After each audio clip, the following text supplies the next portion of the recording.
Bahele ro puina Asana le moina te hi Kadi lo te He cho ero ka beise Ka thei thiam na iro puina Amal som turing o lalpa Phật ngari te hian nên lâu thanh xe có ôn ấy trong thế nên hạnh phúc sẽ có từ lâu ba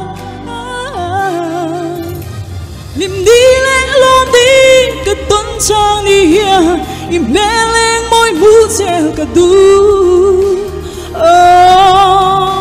trả lẽ lúc ấy na cái tuấn trang đi buồn im mang ấy na in min em la tuần na biang itir ni che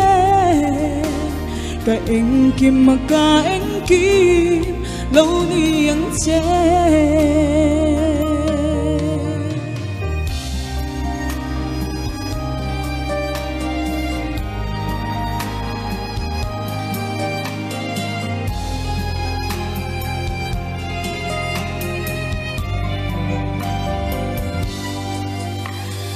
Bahele ro puina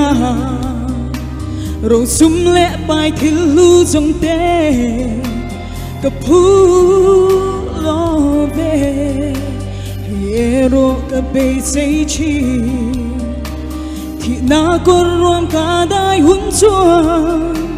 in ne na o min the ang che Phật nari te hian nên lâu thanh xe có ôn ấy trong thế nên hiền Phật sẽ cả tu lal ba lim đi lẽ lom đi cả tuấn trang đi hiền im lẽ lẽ mỗi phút sẽ cả tu